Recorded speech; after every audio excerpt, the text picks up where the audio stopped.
let's get started with what the papers are saying. Spoiled for choice, Mr. Igho Akeregha is a member of the Nigerian Guild of Editors. He joins us from our Abuja studio. Mr. Akeregha, good to see you in suits red and blue.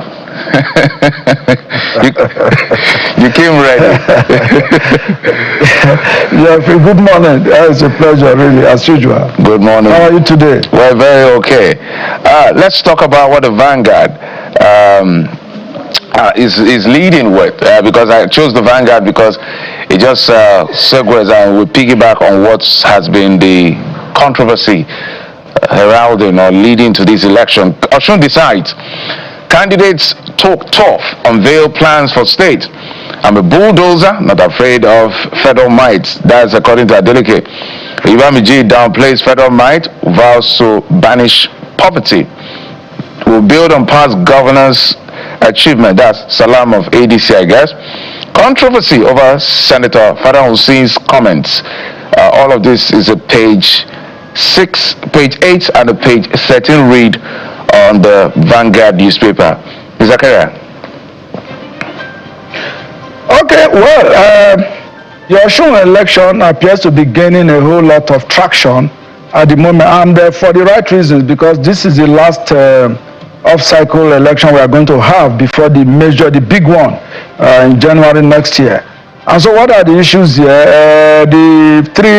I see it as a three-horse race, really, between the ruling party in the state, that is the Accord Party, the ADC, and then, of course, the APC in the state. I listened, I monitored the town hall meeting yesterday that was aired live by a sister station, and I listened to all the candidates, including the incumbent governor, Ademola Adeleke, who actually cited a lot of his achievements as reasons for Osun people to re-elect him. But for me this morning, if you look at what the three candidates are saying, they are virtually repeating the same, old stories that Nigerians have been relished with. We are going to build roads. We're going to provide security. We will focus on agriculture. We will provide electricity and and health and all of that.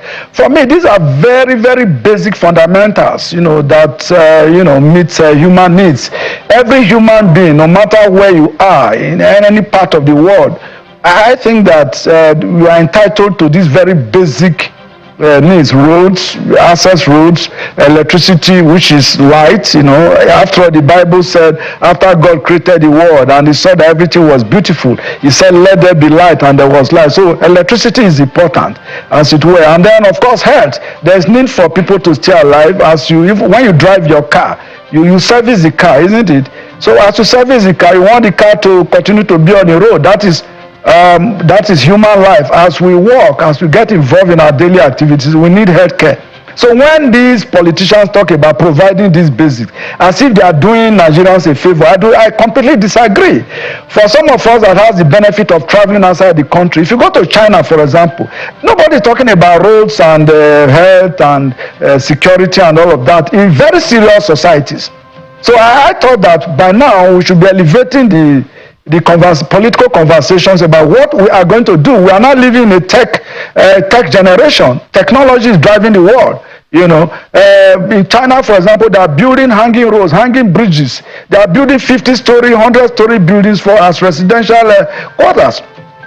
I know China, for example, is the second most populous country after India, and they are able to feed themselves conveniently. If you go to China, food is not their problem. So when politicians come to tell us during campaigns that they will invest in agriculture and they will provide food, yet once they get to office, you don't get to see some of these things. You don't see the food. With security, Nigerians cannot really travel from even one local government to the other. You get kidnapped. Look at what has happened in Sakaba local government area in Kebbi State, where 10 of our gallant mobile policemen were mowed down by bandits. And so that is what is happening in the country at the moment. If you look at the three candidates, the three contending candidates in whether it's Ademola Adeleke, Dr. Najim Salam, or Muniruddin Oyebamiji of the APC, they are virtually saying the same thing. But for the incumbent governor, what he is banking on right now is what he has done, what the people can see. So for those who are making promises, Nigeria, the electorates are becoming a bit disillusioned with promises. Except you are in office and they've seen what you can do and they look at your pedigree and they can rely on your pedigree and trust you that you are likely, going to leave, rely on your pedigree if you do come to office. Otherwise, promises by politicians is no longer reliable. Apart from a few states in the country that are doing well at the moment, many of the states with humongous allocation coming from the federation account to the states, you can't see what they are doing with this money. So it is still the same old story of repeating, we'll do this for you, we'll do that for you. Right. But of importance this morning is the security of the elections in the state, because all the killings that are taking place, I think it is not necessary. If you are coming to serve the people, why do you need to kill them before you serve them? So these are the issues that will determine the voting pattern on Saturday. Well, Mr. Akeregha, what we're hearing just in this morning is that as regards the Osun elections, the police has now officially summoned the APC Senator Francis Fadahunsi over threats to kill Accord members. That is captured by the cable. That's news just in. We're trying to confirm that for our viewers, perhaps before the close of the show, we'll get through to the police in Osun State and see just how we can get a confirmation to that story. The Nigerian Tribune also states with that story as well. It says Adeleke demands Osun senators arrest. Adeleke demands Osun senator's arrest, accuses him of calling for the killing of Accord members, says it's a matter of national security. I said kill Accord with votes, not violence, Fadahunsi explains. Police to deploy over 10,000 personnel. There's a narrative as to the politics in Osun and Ekiti State is sort of very similar, but there are those who are saying that, you know what, the governor of Ekiti State, Biodun Oyebanji, was able to manage the peculiarities of the violence and of Ekiti State, because he was able to carry everyone along, whether they are from the PDP or the APC. And they're saying that's not the case with the Accord Party-led administration in Osun State. They said the incumbent governor is not a politician. He was not able to carry everyone along, and that's why perhaps even those who even brought him into power, who supported him, have now had to leave him. I wonder what you make of that narrative, because former governor Oyinlola also, have abandoned him, drawing supports for Oyebamiji, and then we also see Senator Fadahunsi, who was also instrumental as well to bringing him into power, also leaving him and going into opposition. As journalists, it is difficult for us to know what happens behind the doors when politicians do their deals. The kind of deals, the kind of agreements that they agree to is difficult for anyone, to know really what they do. But when people say that, they were not carried along, how do you expect a governor to carry you along? For example, Governor Inola, he was former governor of the state. He was a former military administrator in this country. Well, what does people like that really need anymore? So when you say people should carry you along, is it by distributing some money to some of these individuals at the end of the month, or what is it? Or consultation? Is difficult to pinpoint exactly what they mean by carrying along.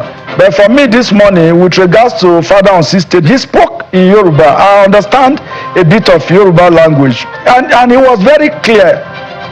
He clearly told his supporters that anytime they see Accord Party members, between yesterday, that when he was making the statement, and Saturday before the election, that they should kill them. That was what he was saying. And then when the backlash started coming in, you saw that this is a sitting senator. He started retracting, he started backtracking and then recanting. That is not that is unbecoming of a highly placed political leader in Osun State and in this country, because he makes laws. We have 111 senators in the Hallowed Chamber, in the Hallowed Senate Chamber. He is one of them, and he's a senior ranking senator. And look at the statement he's making. So you do not need any torchlight to look for those who are inciting violence, who are behind the killings in that state. This is an obvious, very naked evidence against this senator. So it is not about the police actually inviting him. I would have thought that as he made that statement, within 10-15 minutes, he should have been arrested by the commissioner of police in that state, or the senior police officers, or operatives of the Department of State Services present in that occasion. But we are in Nigeria, where people make inciting statements and then they get away with it. Look at Sheikh Jingiri, you mentioned earlier, who actually openly incited Muslims against Christians in this country. And we all know the volatility of this country. He came out openly, brazenly, with so much impunity, to say that Nigeria belongs to Muslims. Where in the world can anybody make this kind of statement and still be walking free, except in Nigeria? And that is why many people are alluding to the fact that the current government, is treating certain individuals, highly placed individuals, with kids' gloves, and then is going after the small fries, the Nigerians that are not connected. So this is really the challenge that we face as a country. I think Fadahunsi should be arrested, charged to court first thing today, and then he should make to face, defend his actions before a competent court of law. That is the only way we can make progress in this country. We have to live by the rule of law, and that is really the way to go. The police actually, we reached out to the PPRO. He has confirmed that indeed is this someone uninvited. Let's see how that plays out at the end of today. But let's get to the Guardian newspaper. The Guardian is leading with something totally different. For those of you who traveled by air yesterday, it was quite a very chaotic situation toward the busiest international airports, the Nnamdi Azikiwe International Airport in the nation's capital, and the Murtala Mohammed International Airport right here in Lagos. Airpeace versus unions. Chaos as passengers, airlines suffer losses from over 80 cancelled flights. Page 6 read. Now, for all of the engagements that have been affected, who pays, Mr. Akeregha? Well, I saw the chaos at the airport yesterday at the Murtala Mohammed Airport in Lagos and Nnamdi International Airport in Abuja. It's unfortunate that we have employers in this country who belong to associations. For example, the airlines belong to the Airline Operators of Nigeria, AON, and they don't want their workers to join any union. I think that is an aberration. That's at the root of the crisis there.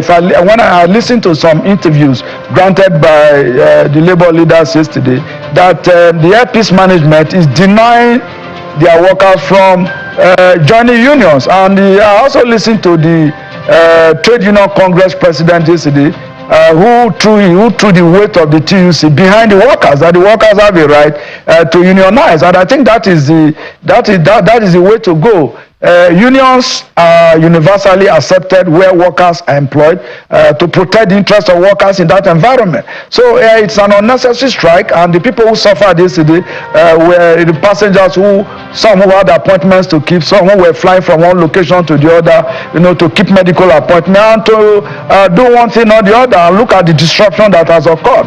So I think for me this morning, Airpeace should consider allowing their workers to join the union of their choice. It is a fundamental human right because Nigeria is a signatory to all the conventions of the International Labour Organization. And so for any organization, any company who tries to flout these international conventions by denying their workers' right to unionize, I think that is unacceptable. Mr. Akeregha, let's perhaps just take a look at another paper just this morning. We've got to explore that particular disruption yesterday with experts and major players this morning. But let's take a look at this Nigeria, which leads with something absolutely different from the other papers. It says farmers headers clashes, FG moves against open grazing, targets 6 flashpoints in fresh peace plan, begins ranching pilots in Plateau to revive 417 grazing reserves. We're almost back again to these issues around open grazing.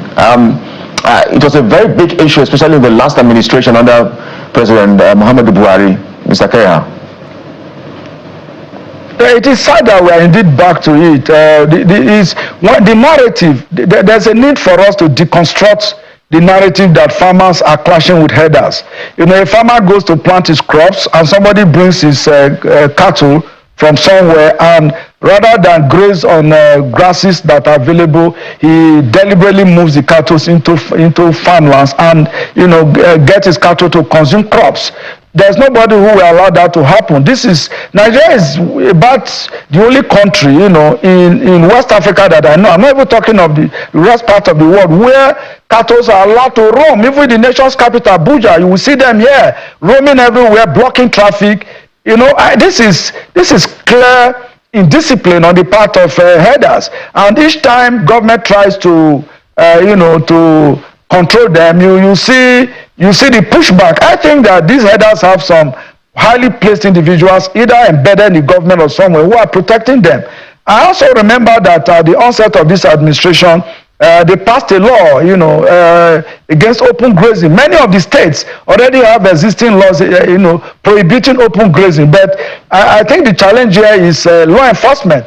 You know, that is where the issue of state police comes in. If many of the states have their police forces, I think this issue of open grazing is one area that these states will likely tackle, whether it's in the north or in the south of Nigeria. There's no way that cattle can roam about and graze on people's farm, that this conflict will ever come to an end. So now we have the Ministry of Livestock Development, and nobody even hears about them. The minister does not, is very silent. Nobody knows the work of that ministry. President Bola Ahmed Tinubu created that ministry apparently to solve this problem, but nobody knows what that ministry is doing. And the killings is continuing, the conflict is continuing, and it is also affecting food security and food supply to Nigeria. And that is why, many Nigerians are hungry, and then the access to food, to basic food that we are used to, is no longer there because of many of these herders who also infiltrated Nigeria from neighboring countries are becoming obstinate, becoming almost, operating with impunity. And that is just where we are. The whole multifarious problem that government have to deal with. A lot of these problems are simple. They are self-inflicted, and the lack of will, the political will to deal with these issues is emboldening these herders, including bandits who have now become terrorists. So those in government need to develop the capacity and the political will, to address these issues. Otherwise, we'll continue to regress as a nation. It's so unfortunate and sad this morning.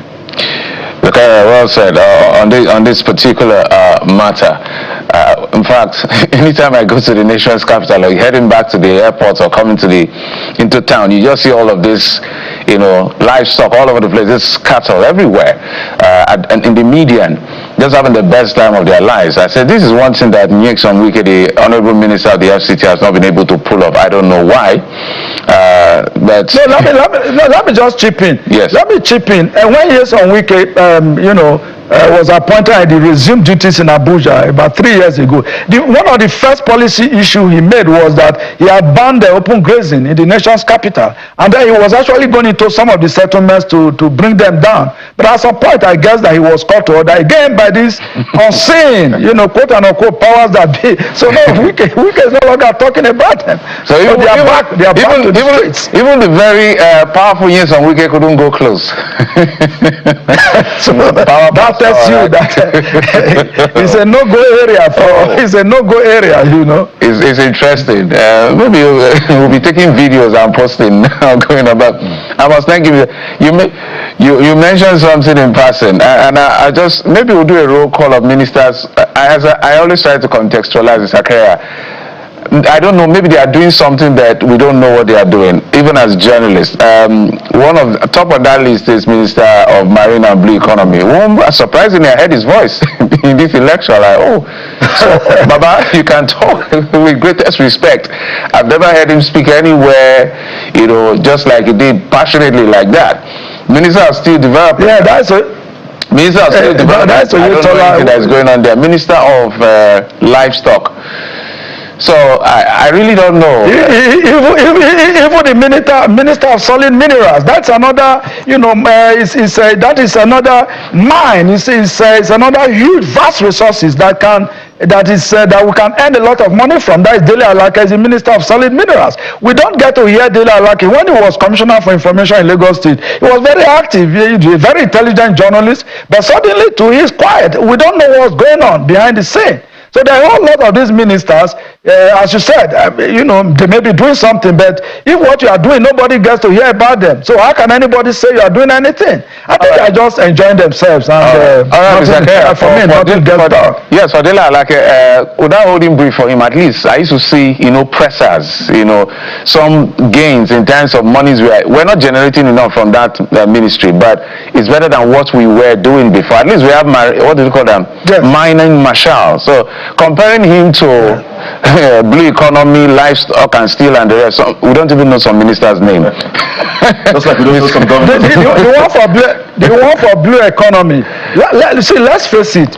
Now in Nigeria today, you can hardly have access to fish. Fish is a major source of protein. And now we rely more on cattle now. I remember those days we have ice fish that was brought in by the legendary Igho family. Now the ice fish now is even beyond the reach of the common man. And the blue economy is supposed to develop strategies, proposals that can energize Nigeria, to either purchase fishing vessels, and then we have vast oceans that we have fish, and the Chinese and other countries, other nationals are coming to our waters to fish, and they take the fish and all kinds of fishing opportunities and the resources we have in the ocean away to their country. So Dr. now is more interested in Osun politics than organizing his ministry and developing the resources of his ministry to add value to our national economy. It is really so sad. Akeregha, we're totally out of time. We hope the presidents will rejig at some point. Over 48 of them, I don't think we know up to maybe 15 at the tip of our fingers who are really active and doing something. Igho Akeregha is a member of the Nigerian Guild of Editors, joining us with his expertise to break it down for us, what the papers are leading with. Thank you so much, sir. We appreciate it. Thank you. It's always a pleasure to be here.